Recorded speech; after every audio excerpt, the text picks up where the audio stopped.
Hey, welcome back. So today, we're going to talk about something that hits every single one of us, stress. But what if I told you that the real reason for all that daily frustration isn't what you think it is at all? Seriously, think about it. When you get angry or stressed out, what's the first thing you point to? Your boss, right? Or the traffic? Or maybe something about your health? Well, what we're looking at today, drawing from the insights of Loon and Chan Lai Fun, points to a totally different suspect.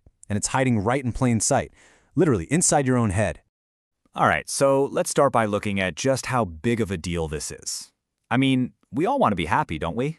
But if we're being honest, for most of us, that's just not what our day-to-day life actually feels like. So check this out. It's a pretty wild idea, but imagine for a second, what if you tracked your thoughts all day, like a totally honest journal? The source material we're looking at suggests you might find that a whopping 80% of your day is spent feeling, well, not great. Stressed, frustrated, you name it. That's a huge amount of our lives to spend feeling kind of miserable. And listen, this isn't about the big, dramatic stuff. We're talking about the little things, that constant low-level buzz of annoyance, the guy who cuts you off in traffic, that feeling at work like, man, this is so unfair, or just that little jab of loneliness. All those little moments, they add up. They're what really make or break our day.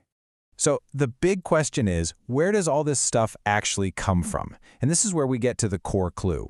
There's this massive gap, right? A gap between what actually happens in the world, just the plain facts, and the story our mind instantly spins about it.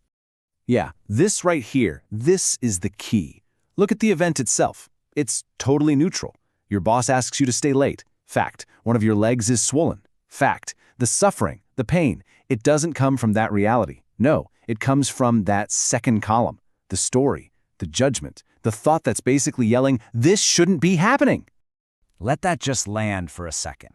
The thing that happens, it has zero power to make you suffer on its own. It's the thought about it that you don't even question, that internal argument. That's what creates the stress. The story is the problem, not the reality.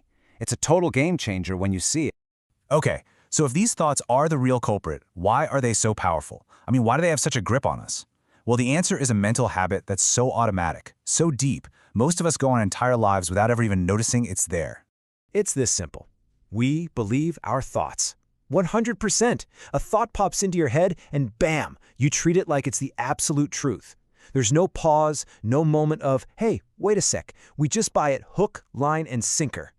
Actually, it's even deeper than just believing them. We don't even experience them as thoughts. It's like we're watching a movie and we forget we're in a theater. We think it's real life. So when the thought, this is unfair, shows up, it doesn't feel like an opinion. It feels like a fact, like gravity. And here's the question that can change everything. Think about it. If your friend told you some wild story, you'd probably check it out, right? You double-check your appointments. But what about the thousands of thoughts that dictate how you feel every single day? We never ever stop to ask that simple question. Hey mind, is what you're telling me right now actually true? Okay, let's take this one step further, because it gets even more profound.